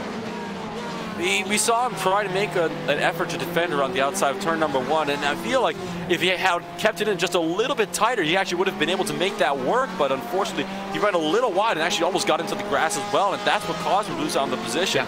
But with the power that Porsche can have under acceleration, if he could have kept it in just a little bit tighter, he actually probably would have been able to make that defensive position work going into Wagon Bend. Indeed, we got contact. Pure Motorsport just made contact, running into the carousel with Zero Experience right in front of the race leaders. Driving his way through Race Condition, Bam Bam makes his way through cleanly, but Pure Motorsport making severe contact with Zero Experience causes calamity coming out of turn 5. You can see Race Condition actually went off in the background as well. They managed to get themselves all sorted out. So it's just a collision between the Ferrari and, of course, the Ford that resulted in a big incident. Then, of course, coming right back up in front of the race leaders and Race Condition as well. So that was definitely the last thing you wanted to see on board with Arda Yaila. And oh my goodness, isn't that threading the needle? That's going to lose him some time. He was in case you're a fan, for a bomb, they bomb their way to a 17-second lead before that. But that's got to be scary if you're the race leader and see, oh, hey, the track is locked. I'm not sure what to do with this case. As you see them, this position battle once more for 5th, where Spark Motorsport pulls on away. Really didn't lose that much time, still holding 15 seconds ahead of the other guys in the field at the line. Looking back now to your battle for 5th place now between Spark Motorsport and Super Gojira Racing. Excuse me, that is for 5th place. Apologies on that one. Coming down now through towards turn number 1 for what will be the 61st time today. The estimated distance to go, about 21 to go, with 21 minutes and 48 seconds to go. As the battle now focuses back to 7th because Blue Screen of Death Racing worked their way by once more Ascoy. Now it's the matter of, can they get a rhythm back together? The rhythm seems, they did not seem to keep this rhythm since the pit stops, rather. This time they actually hit the curbs as they head into the inside line. What can Essen do to try and regain some composure here to try and pull back away and at least try and salvage his top half of the field finish? Well, I'd say he's probably going to have to stop jumping over the curb so much, because while it can help in some portions of this track, hold on one second. We got bomb, bomb, bomb. Remember that incident that happened up in front of me? He has to duck into the pits. Severe damage for the number 7 because he went off the racetrack into turn 3 and just demolished the wall. Oh dear, yeah, that is definitely something new. He actually, no, it's actually not from that. He actually went off in turn number 1 as well. So something happened to Yala. If we can go back to the start of the race lap, let's see what happened here. This is going to be crucial. He's all the way back to 11th after dominating much of the way. He spun out and then just got struck by the out of the 4 there. Then of course went right off again in turn number 3 because he actually had a steering wheel failure, it looks like, because he went straight on into the corner. Let's take a look at the first incident before we show the steering wheel issue, the possible technical issue. Lost control, Pure Motorsport, nowhere to go, creams them on the right side. Then stick with it because he gets back going. Tries to salvage the car because he, mind you, still had a big lead, could potentially try and hold on to said lead with the amount of distance. Then the technical failure happens, and just by the time he tries to turn it, too late. He's already off to the tire barrier. Oh dear, that is going to be disastrous for Arda Yala and their race. They were doing so well. They had such a phenomenal start. They dominated the race up until this point, and now they're back. They're a lap down. Their race is going to be effectively over. Looking back now to your battle for 7th place. So that puts Team Monacao up to the race lead, puts them up in the lead by 13 seconds over Track Warriors and Momo Racing Team as your podium. And so for the second straight round, we have seen what was either a close battle for the lead and or the lead dominating driver itself have trouble and have an incident. Meanwhile, the 6th place, now said 6th place I should rather say, Essen still trying to hold on to Ascoy, as you have Berkey for Team Alpha, closing up behind them. He's going to be really working to close that gap, but he has been slowly closing that gap over the past couple of laps, which is going to be bad news for Team Run for Fun and Blue Screen of Death Racing, because they really are not going to be happy when they find out that they're going to have a 3rd car joining the party. When they try to defend the track this tight, it can be stressful enough as it is, and then you add a 3rd car to the mix, it throws another wrench into the works. Run for Fun really slipping in with the draft there going into turn number 1, and actually Essen comes back out to block going into turn number 1 as well, to block that outside attempt. Big lockup for Run for Fun going into the corner. And everyone's heads on a swivel right now, and is swiveling up to their mirrors right now to try and see where the driver behind is.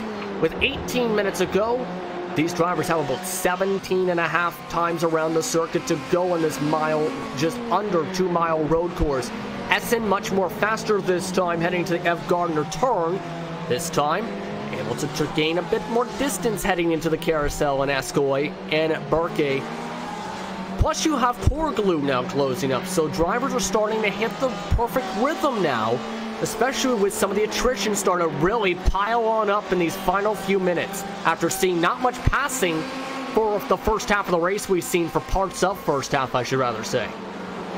That is true. We are beginning to see the aggression ramp up just a bit more than now that we're in the closing laps of the race, which is going back to something we said all the way back at the start of the broadcast, how we might not be seeing a whole lot of passing going on early on, because people are more trying to conserve fuel, conserve tires. Now that everybody's in the final few stages of the race, they're going to be pushing all out to try to make up any positions they possibly can with less than 18 minutes to go. We've seen the same thing happen at Daytona in the final few minutes, where we've seen incidents in the bus stop a couple different times on passes. Now we're starting to see possible incidents again as Ascoy went to the outside and held up Burke and lets him on by as an apology, it appears, as he's now up into 7th. Team Alpha, the highest they've been in the race all of a sudden, as they have a strong chance of moving up to as high as 6th now in this run. That would be huge for that Porsche. They could manage to get it going, as Run for Fun actually has a big loose moment throughout the S's. Manages to get that correct. Looking back up now to a battle for 3rd. We're going to keep eyes up here for now as Momo Racing Team goes on the defense for turn number 1 against Spark Motorsport. They're going to be trying hard to defend on the inside, and of course they're trying to close into 2nd place as well. Comes up and blocks Crew Cup before he can go around the outside. They're going to be tracking down Track Warriors as well. And you look there as Alto goes in the grass, holds up Crew Cut. Alto goes in the sand. Crew Cut moves his way up into a podium spot. So a big mistake from Momo Racing Team, and similar to what we've seen in the last run. His fellow teammates in Ozenkaya fell off at this point of the run to the 107s, off a cliff in fact, starting to head towards said cliff on this run as the driver with fresh tires in Spark Motorsport tries to move up to 2nd place.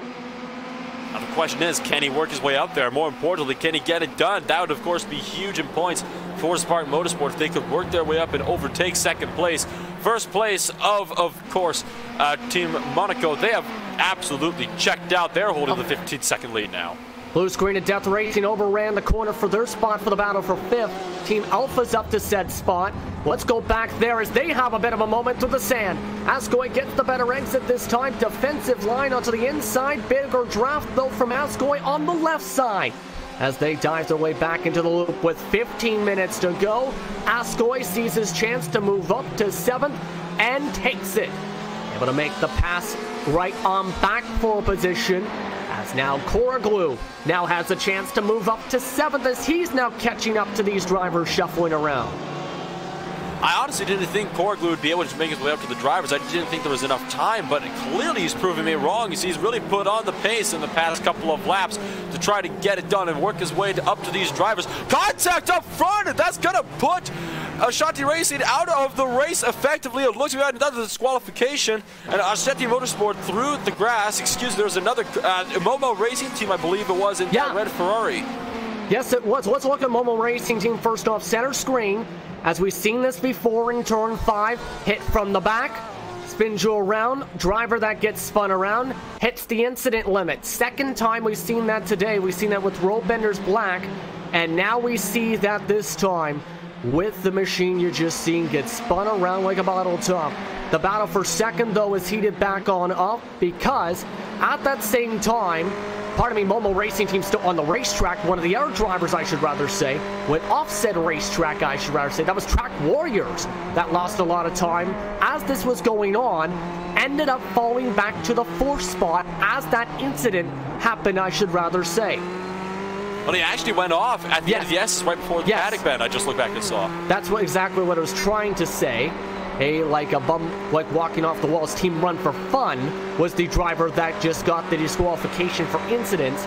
So we now have our 4th DNF of the race. Here Motorsport, bam, bam, bam, Road Benders Black, and now we have seen Run for Fun all end off their days from either crashes or incident limits so far today. The battle for 2nd still on your screen as Spark Motorsport tries to hold on to their highest running time on those fresh tires. They're going to have their work cut out for them, though, because I have a feeling that Momo Racing Team is not going to let them go without a fight, to say the least. They're going to be pushing hard right through to the end. We are in the final quarter of an hour of the race. Going off track just a little bit more. Momo Racing Team is going to be still looking to close that gap every single lap. And they've got a target painted on the back of Spark Motorsports. Absolutely, as you see Alto trying to work with Crew Cut right now. Still trying to gain some time for the carousel. This is where a lot of teams today have picked up pace, or this has been a real tempo setter, I should rather say, to where the drivers are running.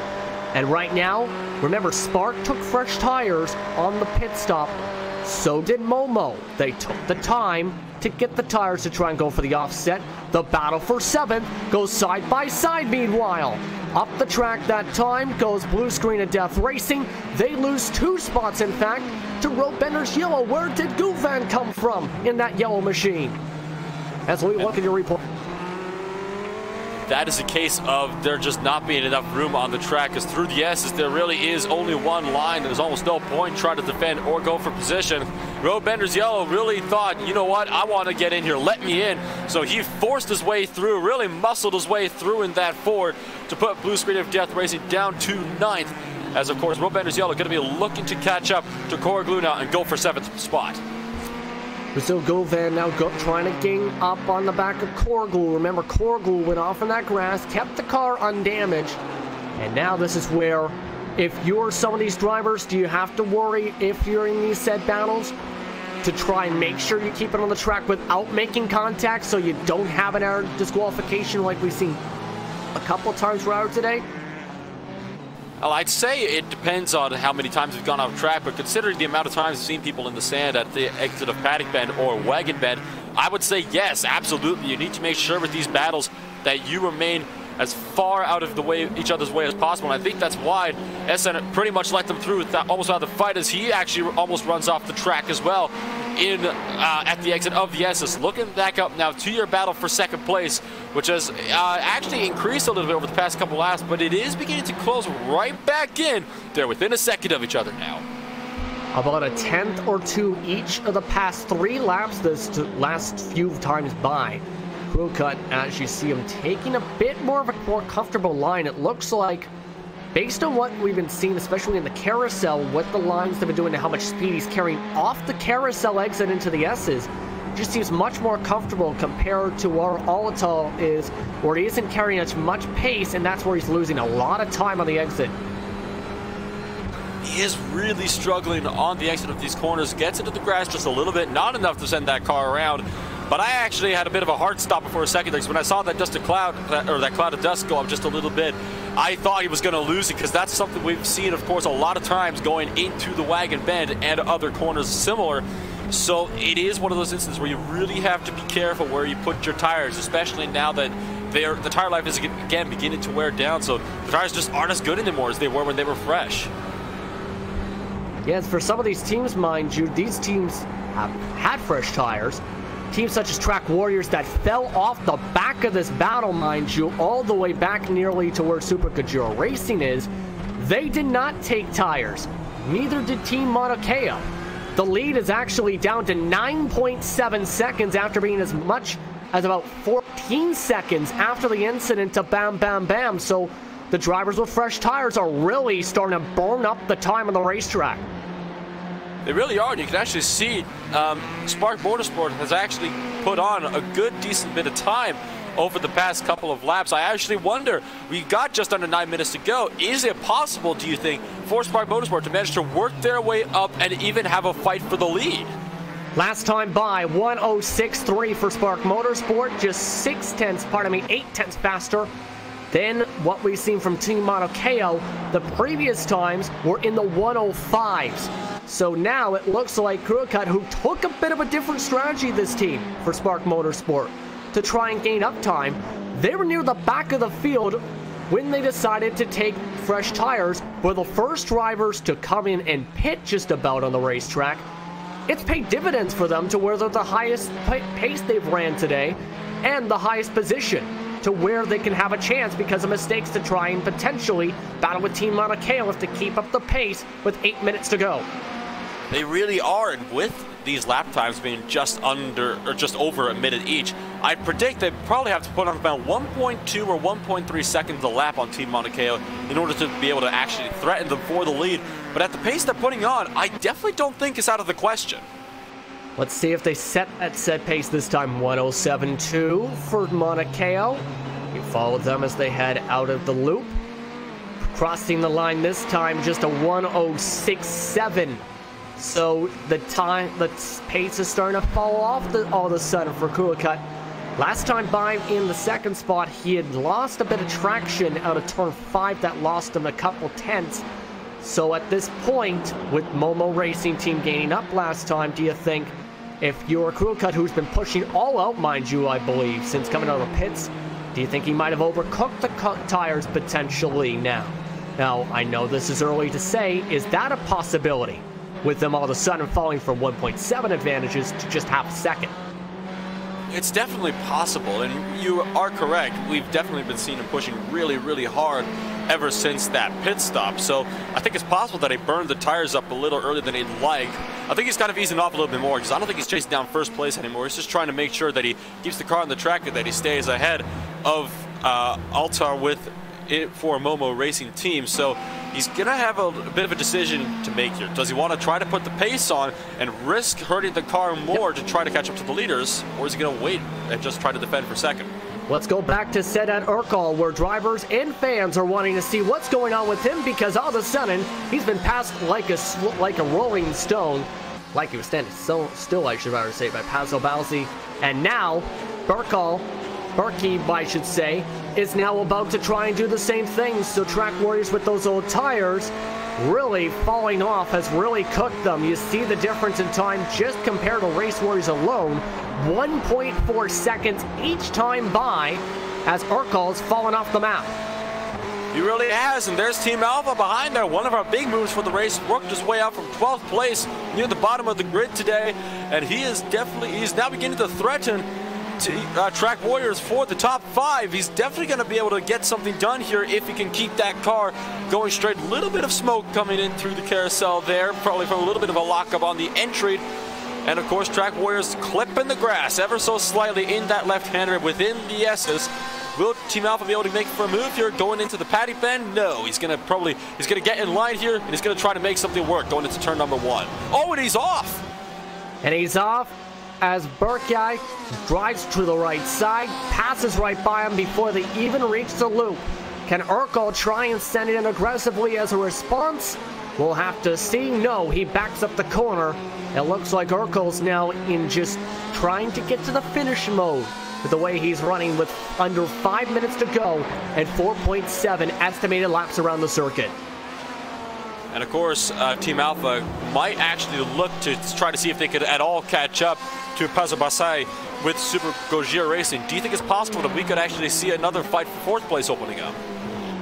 I think that's a possibility too now with Super Gojira. Last time by, they were actually a second slower. So at this point though, I should rather say this might be a bit too much distance potentially if you're, say, Alpha and Super Gojira. There is the chance. However, remember, that battle for the lead could potentially heat up. It's down to under 6 seconds to Jean-Lu, who is up with Team Mauna Kea, just lapped by Yala, who's back out of the pits. 0.7 of a second faster once more. Crew Cut currently just 1.5 straightaways back of the race leader. I think it's a little too late for that battle for first place to heat up any more than it already has. Mauna Kea has just put on the pace so much. I just don't think that Spark Motorsport has the car that they need to be able to catch up to him in time. If they had another 5 minutes, there is the potential. I just really don't think that there's enough time for them anymore. And once again, Yala working his way behind. He's in 14th on the racetrack, 11 laps down. And at this point, if you're that team for Bam Bam Bam, you're thinking, what if? Because they have the most dominant car of the race today from start up until their incident about just 10-15 minutes ago that completely changed the complexion of this race as the gap's down to under 5 seconds. It is under 5 seconds. We only have 3 minutes left to go, though. 9/10 faster than Team Mauna Kea the last time through was, of course, Kuro Cut. I'm honestly on the fence about this one. There is a possibility that he could catch them, but it is a slim one, and it's growing slimmer with every second that goes by in this race. We'll have to see what they do here, as once again, I think Yala's just going to stick on behind and keep out of trouble at this point. Wheels continue to squeal as Cyril Experience has hit the tire wall as these drivers are worked around. This is heading into turn 5, where Dennis is off the racetrack in 11th, 1 lap down, as that team's day has gone from bad to even worse. We're going to see here on your replay as they come through the wagon bend. It was actually a bit of an interesting situation trying to let a lap car through, or maybe a bit of a misunderstanding, because Momo Race right behind there just pile drive them, and of course that was not for position. That was third place trying to get around 11th place, so maybe thought he was going to let him through, and then when saw him break much earlier than Momo Racing expected, clearly, they tried to just burst through, and didn't work out the way they thought it was. So that's going to put big damage on the front end of third place, and that will severely hinder their chance to go for second. Estimated 1.7 laps to go on the racetrack for a majority of the competitors as you look at the battle for 6th, as Aston Motorsport is caught right on up to Track Warriors. Urkel has been falling backwards for the whole entire run as the tires have gone off. He tries to take the outside line. Koroglu takes the inside. Still ducks on in for now as Guven's trying to close in behind these two. Koroglu trying to work his way on behind. We'll see if he can get somewhere to go here. He goes off in the sand trap instead. This is going to set him up on the outside. This is an interesting way to make a move as he makes the pass work through the sand.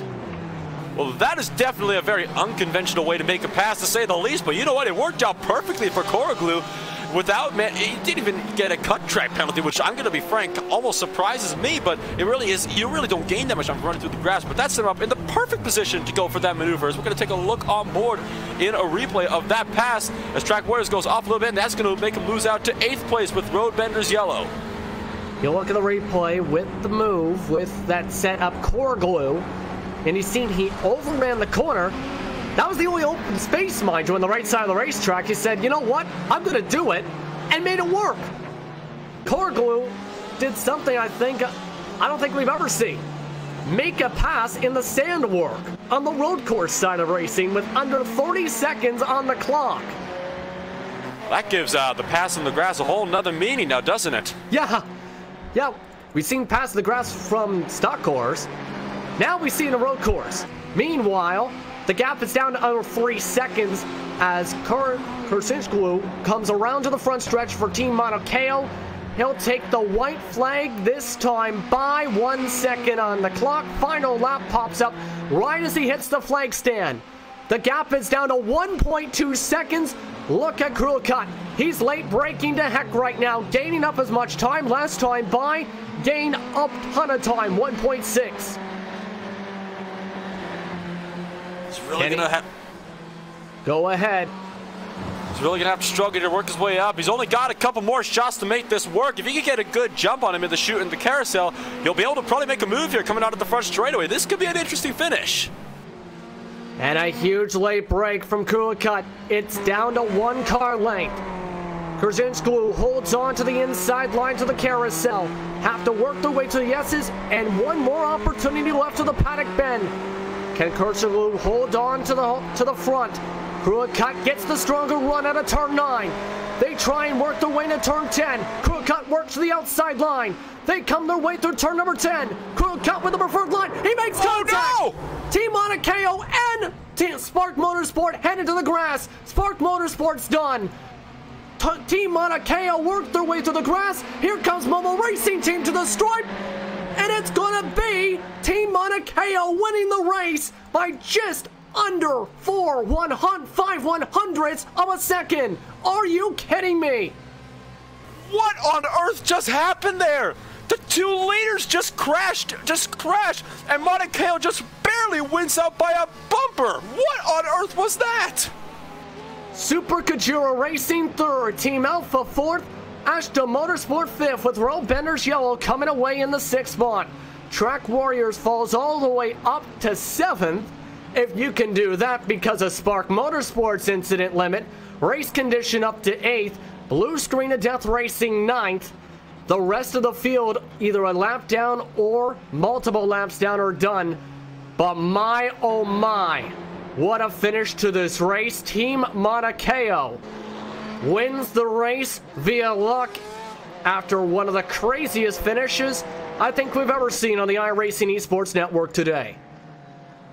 That was definitely amongst the top 10 for most exciting finishes I've ever seen, especially on a road course from GT3s. Let's look at your race results. These are unofficial, mind you, after a crazy one here at Summit Point.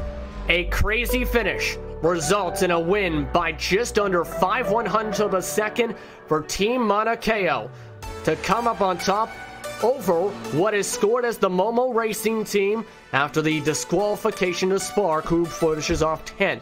More on that in a second. Super Kajura Racing finishes off with the podium with Team Alpha and Ashton Motorsport in the top 5. Real Benders Yellow, Track Warriors, Race Condition, Blue Screen of Death Racing, and once again, as mentioned, Spark finish off the top 10. The rest of the field either finished a lap down, had repairs done, or had DNFs. Team Quicksilver, Surdon Experience, Bam Bam Bam made it on the track to gain a spot on Team Run for Fun, while DNFs also happened for Pure Motorsport and Road Benders Black. My goodness. We'll take a quick break here on the iRacing Esports Network and on RaceBot TV. You're watching the Turkish National GT Championship, the second round here at Summit Point. A second straight win that comes down to the wire here on the iRacing Esports Network.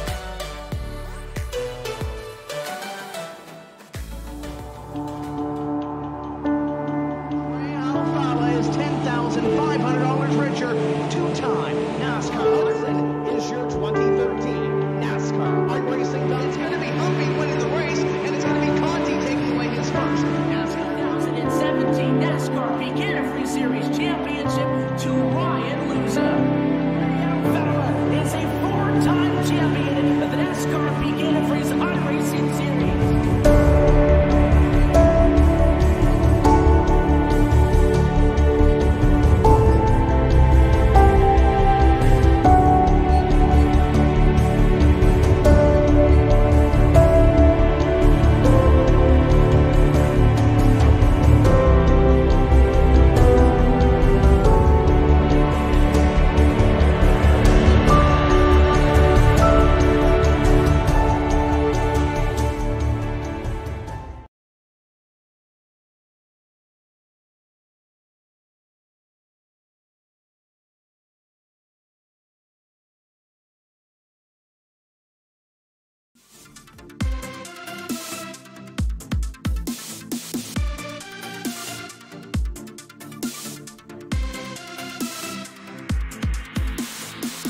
Welcome back, everyone, to iRacing Esports Network and RaceBot TV's coverage of the Turkish National GT Championship.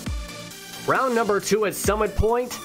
My goodness, one of the wildest finishes we have seen in the history of the iRacing Esports Network today, here in this broadcast booth and on this racetrack here at Summit Point today. Just under 5/100ths of a second for Team Mauna Kea to win their second race to start off the season and secure max points over Momo Racing team today. Here's your unofficial race results once more to show that said distance. With Super Kajura Racing, they came away with the podium today. One of the drivers that helped them secure that today is Eugene Tezcan, who came away with the third spot.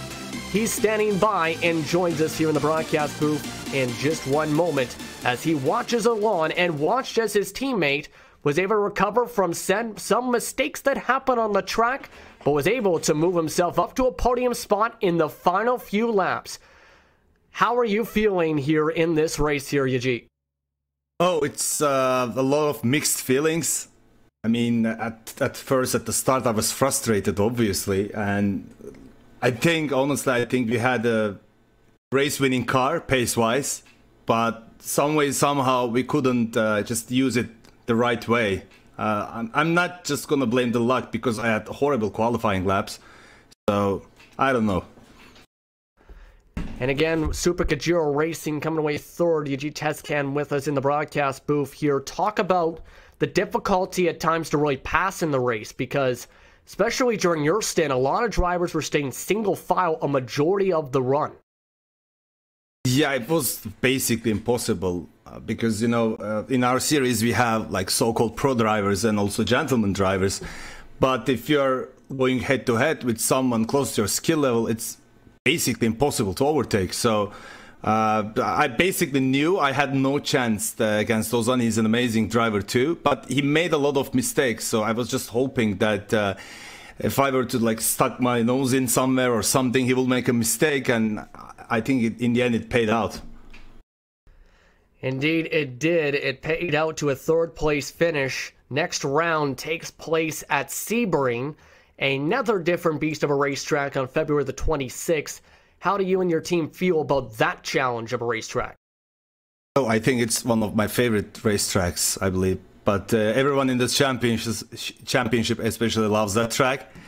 So I think everybody will be like better prepared, because this was crazy. Like racing GTs here was like crazy, because I mean most of the time you have to do so many like lift-offs, like half throttles all around the track. It was so difficult, and I think Sebring will be a good change. It's an amazing track, and it will be good for the championship as well. Real quickly, is there anyone you want to thank for being a part of today's race in your top 3 finish today? Oh, I want to thank everybody, and I want to congrats to Team Monakeo Racing. They won again. Amazing stuff in the end too. That was just super exciting. I think this format we're using, matching pro drivers with gentleman drivers, is actually working really well and creating all those scenes.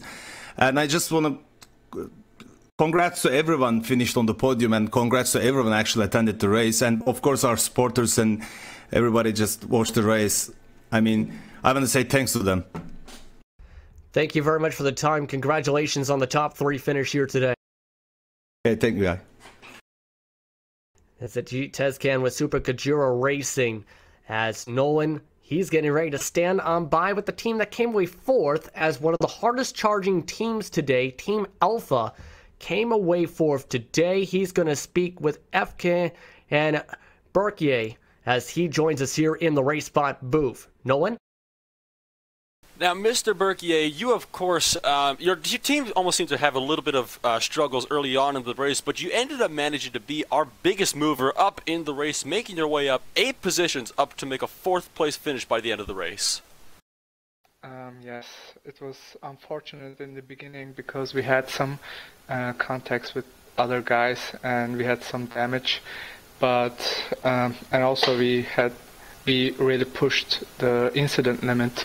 So when I got the car, I think we had like 20x incidents, and in the last 20 minutes I was driving on 24x and the incident limit is 25x. So it was pretty hard, but somehow we managed. I'm pretty happy. And by the end of the race, you were only 3/10 behind 3rd place Super Gojira Racing. Do you think that given another lap or 2, you would have been able to make a podium finish? Yeah, probably. And if we had less incidents, maybe I also could make it, because of the incident limit I couldn't push, because if I had one more off track we would be disqualified. So that affected everything. Well, despite everything considered, 8 places up, definitely not a bad result at all. Again, you were our biggest mover going forward in this race. Before we let you go, do you have anybody you'd like to shout out today? Yeah, I want to thank everyone who organized this event, who watched this event, and I want to also thank you guys for broadcasting this nice race. And yeah, see you in the next race. Thank you. And to you as well. And that was Team Alpha and one of their drivers for today, the second stint driver, I should rather say, and Afghan Urkel coming away in 4th. But let's break down what just happened on that final lap, why don't we? Because that was absolute insanity we've seen with Team Monakeo along with Spark Motorsport to decide this race. I think that's a little bit of an understatement that this was a wild finish.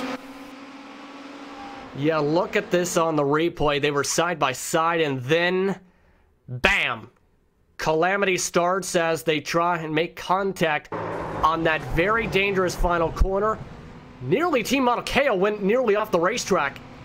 If you go in those trees any further, you are completely off the racetrack and right into the pits. And then look at that finish, like just barely winning out by a margin of a hair probably. Monakeo probably thought when they actually realized their car was pointed towards the finish line, you know what, forget it, just go. That's probably what was flashing through his mind right there, and he managed to actually make it work. And going back to Yep. what we said earlier in the broadcast, I was just suicide to pass anywhere. We just saw the consequences Yep. of what can happen right there.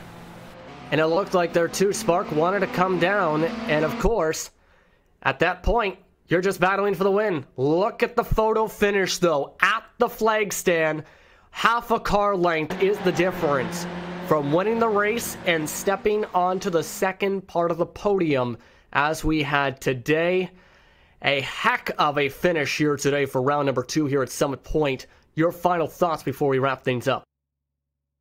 Well, I can tell you one thing. Team Mauna Kea is definitely grateful that that flag stand was not about 5 more feet down the racetrack, or that would have been it for them.